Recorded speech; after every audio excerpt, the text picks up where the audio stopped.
എല്ലാ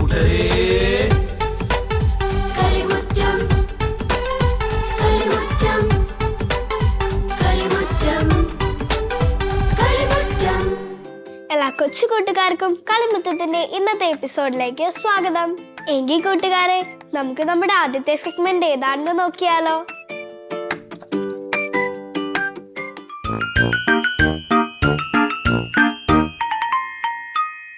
ഈശോ മിശിഹായിക്ക് സ്തുതിയായിരിക്കട്ടെ. എല്ലാവർക്കും സുഖമാണോ? സുഖമാണ്. ഇന്ന് നമുക്ക് മറ്റൊരു കഥ കേട്ടാലോ. യാക്കോബിനെ എല്ലാവർക്കും അറിയാമേലേ? അറിയാം. ഇന്ന് യാക്കോബിന്റെ മല്ലയുദ്ധത്തെ പറ്റി പറയാം. ഒരിക്കൽ യാക്കോബ് ഒരു സ്വപ്നം കണ്ടു. തന്റെ ദേശമായ കാനാൻ ദേശം. ഈ കാനാൻ ദേശത്തെ പറ്റിയുള്ള സ്വപ്നം കണ്ടതും യാക്കോബ് സ്വന്തം നാട്ടിലേക്ക് തിരിച്ചു പോകുവാൻ തീരുമാനിച്ചു. പക്ഷേ യാക്കോബിന് ഭയമായിരുന്നു. എന്തുകൊണ്ടായിരിക്കും? യാക്കോബിന് തന്റെ ജ്യേഷ്ഠനായ ഏസാവിനെ നേരിടുവാൻ പേടിയായിരുന്നു. തന്റെ ജ്യേഷ്ഠന് ഇപ്പോഴും തന്നോട് ദേഷ്യവും വെറുപ്പും കാണുമോ എന്ന് യാക്കോബ് ഭയപ്പെട്ടിരുന്നു. എന്നിട്ട് എന്താ സംഭവിച്ചേ? പക്ഷേ ധൈര്യം സംഭരിച്ച് യാക്കോബ് തന്റെ നാട്ടിലേക്ക് തിരിച്ചു പോകുവാൻ തീരുമാനിച്ചു. അതിനായി യാക്കോബ് കുറെ ആടുകളെയും തന്റെ കൂടെ ഉണ്ടായിരുന്ന കുറെ ആളുകളെയും ഏസാവിന്റെ പക്കലേക്ക് അയച്ചു. എന്തിനായിരിക്കും അങ്ങനെ അയച്ചിട്ടുണ്ടാവുക? ഇത് കാണുമ്പോഴെങ്കിലും ഏസാവിന്റെ ദേഷ്യം മാറുമെന്ന് യാക്കോബ് കരുതി. പിന്നീട് യാക്കോബും യാക്കോബിന്റെ കുടുംബവും മറ്റുള്ള എല്ലാവരും കൂടി കാനാൻ ദേശത്തേക്ക് യാത്ര തിരിച്ചു. അവർ കുറെ യാത്ര ചെയ്ത് ഒരു നദീതീരത്തെത്തിയപ്പോഴത്തേക്കും സന്ധ്യയാകാറായിരുന്നു. കുറെ ആളുകൾ നദി കടന്നു. യാക്കോബ് മാത്രം നദി കടന്നില്ല. യാക്കോബ് നദി കടക്കാറായപ്പോഴത്തേക്കും സന്ധ്യയായിരുന്നു. അതുകൊണ്ട് യാക്കോബ് നദി കടക്കാതെ യാക്കോബ് ഇക്കരെ തന്നെ രാത്രി ചെലവഴിച്ചു. ബാക്കിയുള്ളവർ നദിയുടെ അക്കരെയും രാത്രി ചെലവഴിച്ചു. അങ്ങനെ യാക്കോബ് നദി ഇക്കരെ വിശ്രമിച്ചു കൊണ്ടിരിക്കുമ്പോൾ ഒരു മനുഷ്യൻ പെട്ടെന്ന് എവിടെ നിന്നോ വന്നു. ഇതാരാണെന്ന് മനസ്സിലായില്ല. ഇരുട്ടായതിനാൽ യാക്കോബിന് മുഖവും കാണാൻ സാധിച്ചില്ല. ഈ മനുഷ്യൻ പെട്ടെന്ന് വന്നതും യാക്കോബുമായി യുദ്ധത്തിലേർപ്പെട്ടു. യുദ്ധമോ? ഇതാരാണെന്ന് പോലും യാക്കോബിന് അറിയില്ല. ഇരുട്ടായതിനാൽ യാക്കോബും തിരിച്ച് ആക്രമിക്കുവാൻ തുടങ്ങി. നേരം പുലരും വരെ ഇരുവരും അങ്ങോട്ടും ഇങ്ങോട്ടും ആക്രമിച്ചുകൊണ്ടേയിരുന്നു. നേരം പുലരാറായപ്പോൾ ഇരുവരും വിട്ടുകൊടുക്കുന്ന ലക്ഷണമില്ല. അപ്പോൾ ആ മനുഷ്യൻ യാക്കോബിന്റെ ഇടുപ്പിൽ ഒരിടി കൊടുത്തു. ആ ഇടുപ്പില് യാക്കോബ് വീണുപോയി. യാക്കോബ്. അപ്പോൾ ആ മനുഷ്യൻ പറഞ്ഞു, നേരം പുലരാറായി, ഞാൻ പോകട്ടെ. അപ്പോൾ യാക്കോബ് പറഞ്ഞു, അങ്ങനെ പോകാൻ പറ്റില്ല. എന്നെ അനുഗ്രഹിക്കാതെ അങ്ങ് ഇവിടുന്ന് പോകുവാൻ പാടില്ല. അപ്പോൾ ആ മനുഷ്യൻ യാക്കോബിനോട് ചോദിച്ചു, നിന്റെ പേരെന്താണ്? യാക്കോബ് മറുപടി പറഞ്ഞു. അപ്പോൾ ആ മനുഷ്യൻ പറഞ്ഞു, ഇനി മുതൽ നിന്റെ പേര് യാക്കോബ് എന്നല്ല, നീ ഇസ്രായേൽ എന്ന് അറിയപ്പെടും. അങ്ങനെ ഇസ്രായേൽ സമൂഹം രൂപം കൊണ്ടു. ഈ കഥ നിങ്ങൾക്ക് എല്ലാവർക്കും ഇഷ്ടമായോ? ഈ കഥയിൽ നിന്നും നിങ്ങൾക്ക് എന്താ മനസ്സിലായത്? എങ്കിൽ ഈ കഥയുടെ സാരാംശം ഞാൻ പറയാം. നമ്മൾ ഏത് പ്രതിസന്ധി ഘട്ടത്തിലായിക്കോട്ടെ, എപ്പോഴും ദൈവം നമ്മോട് കൂടെ ഉണ്ടായിരിക്കും. കൂട്ടുകാരെ, പുള്ളിമാൻ പറഞ്ഞ കഥ നിങ്ങൾക്ക് ഇഷ്ടമായോ? നല്ല രസം ഉണ്ടായിരുന്നില്ലേ പുള്ളിമാൻ പറഞ്ഞ കഥ കേൾക്കാൻ? ടെമിലേക്ക് ഇഷ്ടമായോ? എനിക്കൊത്തിരി ഇഷ്ടമായി. കൂട്ടുകാരെ, എങ്കിലും നമുക്കൊരു ബൈബിൾ വചനം കാണാതെ പഠിച്ചാലോ. കർത്താവ് നിങ്ങൾക്ക് വേണ്ടി യുദ്ധം ചെയ്തുകൊള്ളും, നിങ്ങൾ ശാന്തരായിരിക്കുവിൻ. പുറപ്പാട് 14:16. കൂട്ടുകാരെ, നിങ്ങളെല്ലാരും ഈ ബൈബിൾ വചനം കാണാതെ പഠിക്കണേ. എങ്കിൽ നമുക്ക് നമ്മുടെ അടുത്ത സെഗ്മെന്റ് ഏതാണെന്ന് നോക്കിയാലോ കൂട്ടുകാരെ.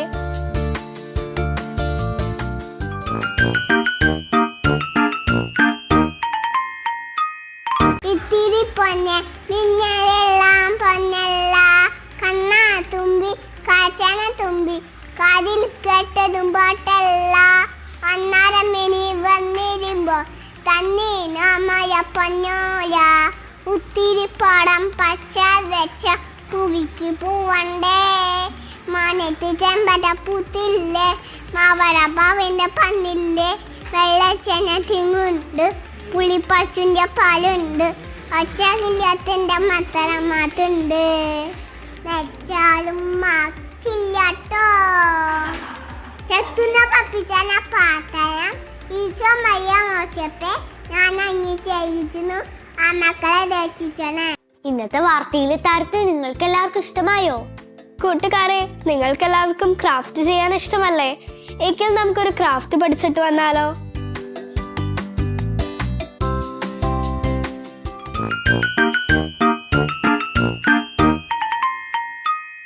ഹായ് കൂട്ടുകാരെ, നമുക്കിന്നൊരു മാലാക്കയെ ഉണ്ടാക്കാൻ പിടിച്ചാലോ? അതിന് ആവശ്യമായിട്ടുള്ള സാധനങ്ങൾ എന്തൊക്കെയാണെന്ന് നോക്കാം. ആദ്യമായി നമുക്ക് വേണ്ടത് paper cup, paint, scissors, pen brush, marker, 1 star, സൂചി നൂല്, thermocol ball, gum, beads, colour paper. ആദ്യമായി നമുക്ക് പേപ്പർ കപ്പ് പെയിന്റ് ചെയ്തെടുക്കാം.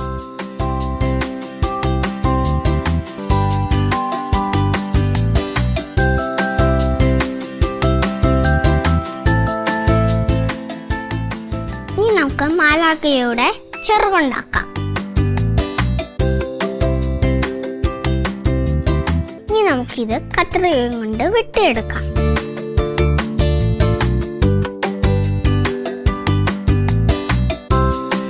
ഇനി നമുക്ക് മാലാഖയ്ക്ക് കണ്ണുമുക്കും കൊടുക്കാം.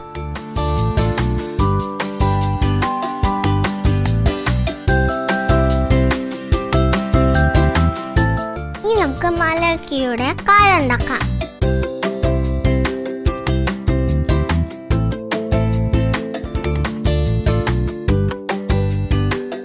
ഇനി നമുക്ക് മാലാഖയുടെ ചിറക് പേപ്പർ കപ്പിൽ ഒട്ടിക്കാം.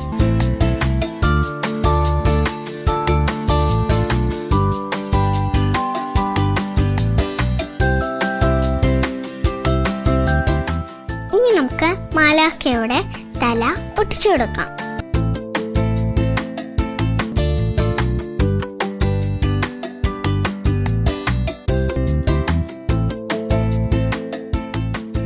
ഇനി നമുക്ക് മാലാഖയ്ക്ക് കൈ കൊടുക്കാം.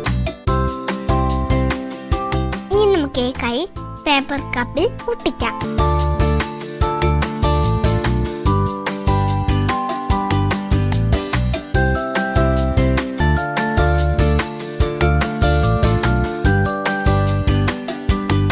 ഇനി നമുക്ക് മാലാഖയുടെ കയ്യിൽ സ്റ്റാർ കൊടുക്കാം.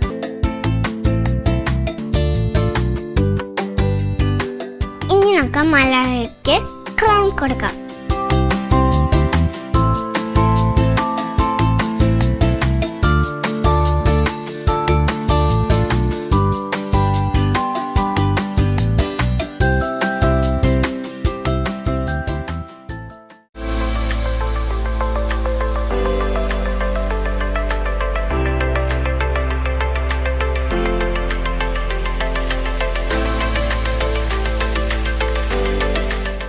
അങ്ങനെ നമ്മുടെ മാലാഖ റെഡി ആയി കഴിഞ്ഞു. കൂട്ടുകാരെ, നിങ്ങൾക്കെല്ലാവർക്കും ഇത് ഇഷ്ടമായോ? ഇഷ്ടമായെങ്കിൽ നിങ്ങൾ വീട്ടിൽ ഇത് ചെയ്ത് നോക്കണേ. കൂട്ടുകാരെ, എക്ത പഠിപ്പിച്ച ക്രാഫ്റ്റ് നിങ്ങൾക്ക് ഇഷ്ടമായോ? എങ്കിൽ നിങ്ങൾ അത് വീട്ടിൽ ട്രൈ ചെയ്ത് നോക്കണേ. എനിക്കത്ര ഇഷ്ടമായി. ഞാൻ എന്തായാലും ഇത് വീട്ടിൽ ചെയ്തു നോക്കും. എങ്കിൽ കൂട്ടുകാരെ, നമുക്കൊരു വിശുദ്ധ വചനം കാണാതെ പഠിച്ചാലോ?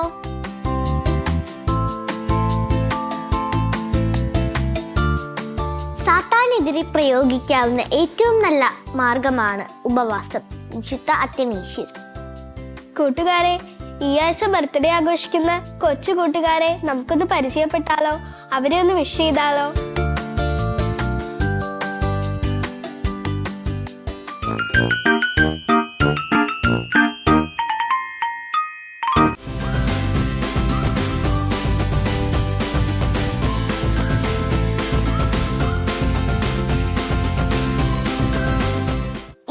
ബർത്ത്ഡേ ആഘോഷിക്കുന്ന എല്ലാ കൊച്ചു കൂട്ടുകാർക്കും ഞങ്ങളുടെ വക 1000 ജന്മദിനാശംസകൾ. കൂട്ടുകാരെ, അടുത്ത സെഗ്മെന്റ് ഏതായിരിക്കും? നമുക്കൊന്ന് കണ്ടു നോക്കിയാലോ?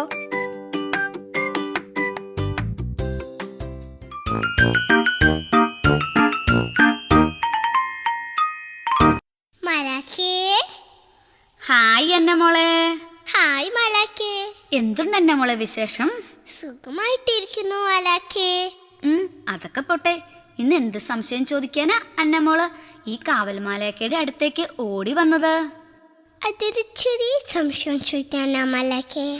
ആഹാ, അതെന്താ അന്നമോളെ? വേഗം പറയാ, ഈ കാവൽമാലാക കേൾക്കട്ടെ. നമുക്ക് രോഗങ്ങൾ പരത്തുന്ന ബാക്ടീരിയകൾ ഉണ്ടല്ലോ. ആ ഉണ്ടല്ലോ അന്നമോളെ. ആരാ മലകെ ഈ ബാക്ടീരിയകളെ ആദ്യം കണ്ടുപിടിച്ചത്? അത് പറയും മുമ്പ് ഈ മാലാക ഒന്ന് ചോദിക്കട്ടെ അന്നമോളോട്. എന്താണ് ബാക്ടീരിയ എന്ന് അന്നമോൾക്ക് അറിയാമോ? ഇല്ലല്ലോ മലക്കെ. പ്രോകാരിയോടുകളായ സൂക്ഷ്മജീവികളാണ് ബാക്ടീരിയകൾ. പ്രോട്ടിസ്റ്റ എന്ന ഫൈലത്തിലാണ് അവയെ ശാസ്ത്രജ്ഞന്മാർ ഉൾപ്പെടുത്തിയിരിക്കുന്നത്. ആന്റണി വാൻ ലുവൻഹോക്ക് എന്ന നെതർലൻഡുകാരനായ വ്യാപാരിയാണ് ആദ്യമായി ബാക്ടീരിയയെ കണ്ടെത്തിയത്. വസ്ത്രവ്യാപാരിയായിരുന്നെങ്കിലും അദ്ദേഹം സൂക്ഷ്മദർശിനികൾ ഉണ്ടാക്കാനുള്ള പരീക്ഷണങ്ങൾ നടത്തിയിരുന്നു അന്നമോളെ. അങ്ങനെ ഒരു പരീക്ഷണം നടത്തിക്കൊണ്ടിരിക്കുന്നതിന്റെ ഇടയിലാണ് ആന്റണി വാൻ ലുവൻഹോക്ക് ഒരു ബാക്ടീരിയയെ കണ്ടെത്തിയത്. 1676 കേട്ടോ അന്നമോളെ അത്. ആട്ടെ, ബാക്ടീരിയയുടെ വലിപ്പം എത്രയാണെന്ന് അന്നമോൾക്ക് അറിയണ്ടേ? വേണം മലക്കെ. 0.5 മൈക്രോൺ മുതൽ 15 മൈക്രോൺ വരെയാണ് ഒരു ബാക്ടീരിയയുടെ വലുപ്പം. മൈക്രോൺ അഥവാ മൈക്രോമീറ്റർ എന്ന് വെച്ചാൽ മില്ലിമീറ്ററിന്റെ 1000ൽ 1 ഭാഗമാ അന്നമോളെ. ഇനി ബാക്ടീരിയകൾ തന്നെ പല ആകൃതിയിലുണ്ട്. അതേതൊക്കെയാ മലക്കെ? ഉരുണ്ട ആകൃതിയിൽ കാണപ്പെടുന്ന ബാക്ടീരിയയാണ് കോക്കസ്. ഒരു ദണ്ടിന്റെ അല്ലെങ്കിൽ വടിയുടെ ആകൃതിയിൽ കാണപ്പെടുന്ന ബാക്ടീരിയയാണ് ബാസിലസ്. വക്രാകൃതിയിൽ വളഞ്ഞു പൊളഞ്ഞ് ഉള്ള ബാക്ടീരിയയാണ് സ്പൈറൽ. എന്തോരം തരത്തിലുള്ള ബാക്ടീരിയകളുള്ളത്? അതേ അന്നമോളെ. എങ്കിൽ എൻ്റെ അന്നമോൾ വേഗം വീട്ടിലോട്ട് പൊയ്ക്കോട്ടോ, അല്ലെങ്കിൽ ചിലപ്പം മമ്മി വിളിക്കും. ശരി മലക്കെ. ബൈ അന്നമോളെ. ബൈ മലക്കെ. കൂട്ടുകാരെ, അടുത്ത സെഗ്മെന്റ് ഏതായിരിക്കും? നമുക്കൊന്ന് കണ്ടു നോക്കിയാലോ?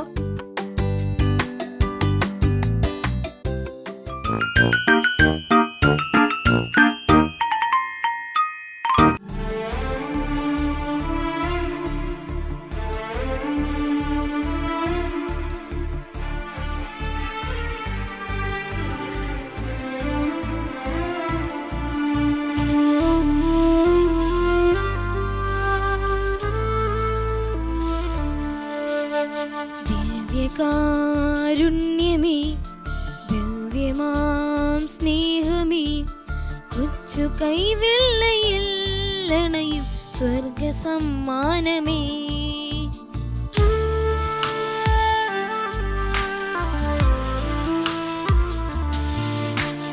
ദിവ്യകാരുണ്യമേ, ദിവ്യമാം ഭോജ്യമേ,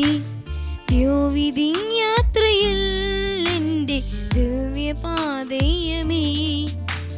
ഹൃദയമൊരുക്കി ഞാൻ നാദാണയൂ, സർവം അർപ്പിക്കാമെന്നിൽ അലിയൂ. നീക്കണമേ കറകൾ, ചൊരിയണമേ കൃപകൾ. നീക്കണമേ കറകൾ, ചൊരിയണമേ കൃപകൾ. ദിവ്യകാരുണ്യമേ, ദിവ്യമാം സ്നേഹമേ, കൊച്ചു കൈവെള്ളയിൽ അണയും സ്വർഗ സമ്മാനമേ.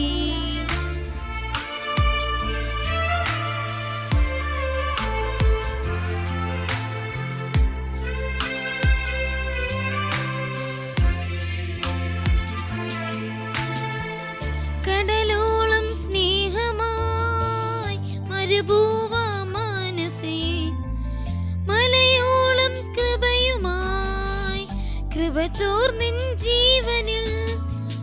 കടലോളം സ്നേഹമായി മരുഭൂവാമാനസേ, മലയോളം കൃപയുമായി കൃപ ചോർന്നിൻ ജീവനിൽ. സ്വർഗം എൻ സ്വന്തം, എന്നീശോ എൻ സ്വന്തം. ഹൃദയം പറുദീസ, എന്നീശോ എൻ ഭാഗ്യം. സ്വർഗം എൻ സ്വന്തം, എന്നീശോ എൻ സ്വന്തം. ഹൃദയം പറുദീസ, എന്നീശോ എൻ ഭാഗ്യം. അനവരതം കൃപ ചൊരിയും ഈശോയ്ക്കാരാധന.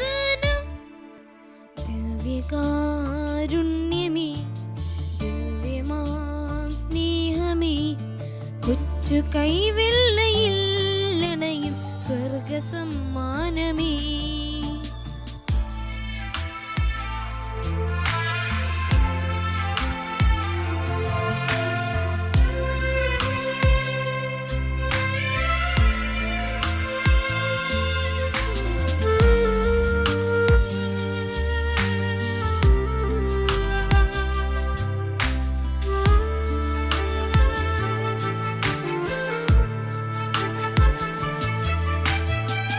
സർവം നീ തന്ന പോൽ നൽകാനുണ്ടേറെ ഞാൻ, നിന്നിൽ വളർന്നിടാൻ അഴിയാനുണ്ടേറെ ഞാൻ. സർവം നീ തന്ന പോൽ നൽകാനുണ്ടേറെ ഞാൻ, നിന്നിൽ വളർന്നിടാൻ അഴിയാനുണ്ടേറെ ഞാൻ. സർവം നിന്ദാനം തിരുവിഷ്ടം എന്നിഷ്ടം, വചനം എൻ ദീപം നൽ സുഹൃതം എൻ ധർമ്മം. സർവം നിന്ദാനം തിരുവിഷ്ടം എന്നിഷ്ടം, വചനം എൻ ദീപം നൽ സുഹൃതം എൻ ധർമ്മം. അനവരതം കൃപ ചൊരിയുന്നീശോയ്ക്കാരാധന. ദിവ്യകാരുണ്യമേ, ദിവ്യമാം സ്നേഹമേ, കൊച്ചു കൈവെള്ളയിൽ അണയും സ്വർഗസമ്മാനമേ. ദിവ്യകാരുണ്യമേ, ദിവ്യമാം പൂജ്യമേ, ദ്യോവിധിയാത്രയിൽ എൻ്റെ ദിവ്യപാതയമേ. ഹൃദയമൊരുക്കി ഞാൻ നാദാണയൂ, സർവം അർപ്പിക്കാം എന്നിൽ അലിയൂ. നീക്കണമേ കരകൾ, ചൊരിയണമേ കൃപകൾ. നീക്കണമേ കരകൾ, ചൊരിയണമേ കൃപകൾ. ദിവ്യകാരുണ്യമേ, ദിവ്യമാം സ്നേഹമേ, കൊച്ചു കൈവെള്ളയിൽ അണയും സ്വർഗസമ്മാനമേ.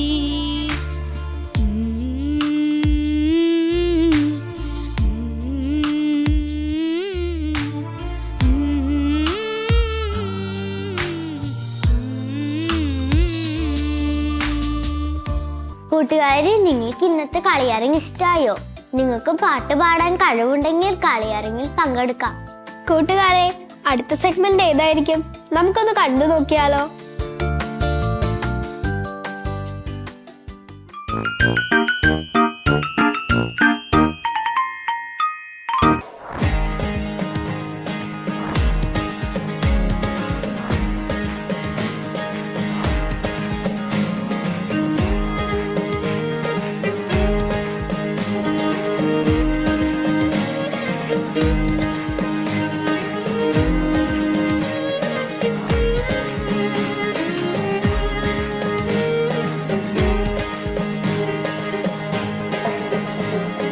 טוב להודות לאדוני ולזמר לשמחה עליון, להגיד בבוקר חסדך ואמונתך בלילות.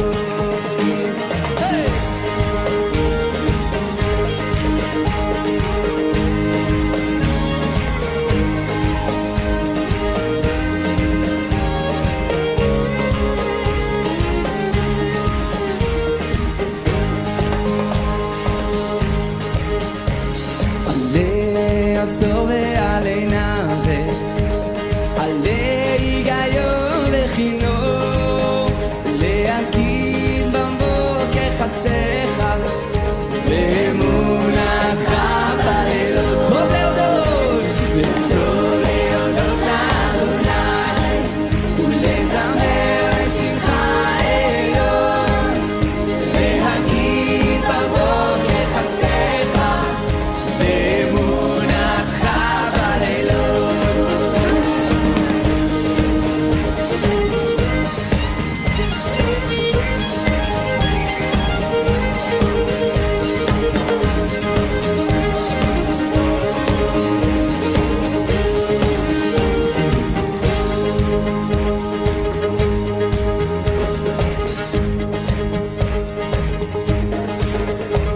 מחתני אדוני בפועליך, במעשה ידיך ארנן. מה גדול מעשיך אדוני, מאוד עמקו מחשבותיך.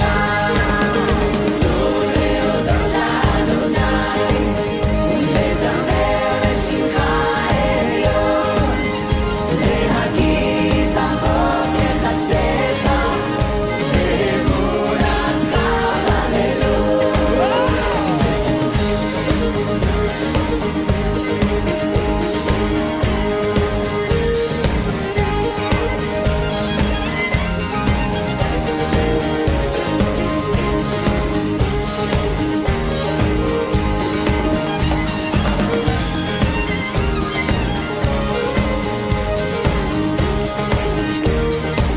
כולם להגיד בבוקר, להגיד בבוקר חסדיך ואמונתך בלילות.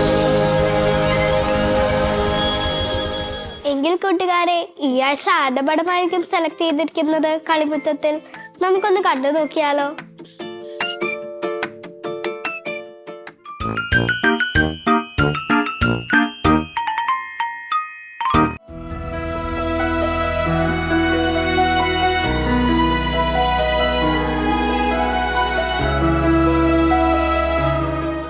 കൂട്ടുകാരെ, നിങ്ങൾക്ക് ഇതേപോലെ പടങ്ങൾ വരയ്ക്കാനും പാട്ടുകൾ പാടാനും കഴിവുണ്ടെങ്കിൽ തീർച്ചയായും കളിമുറ്റത്തിൽ പങ്കെടുക്കാം. അതിനായി ഞങ്ങളെ കോൺടാക്ട് ചെയ്യേണ്ട address: the producer, Kalimuttam, divine vision, divine retreat centre, Muringoor PO, Chalakudy, Thrissur. Pin 680309. Email kalimutamgtv24@gmail.com. Phone 8606460033. കൂട്ടുകാരെ, ഈ ആഴ്ചയിലെ കളിമുറ്റത്തിന്റെ എപ്പിസോഡ് നിങ്ങൾക്ക് എല്ലാവർക്കും ഇഷ്ടമായോ? എങ്കിൽ അടുത്ത ആഴ്ച ഇതിലും നല്ലൊരു എപ്പിസോഡുമായി ഞങ്ങൾ വീണ്ടും വരും. Till then, bye.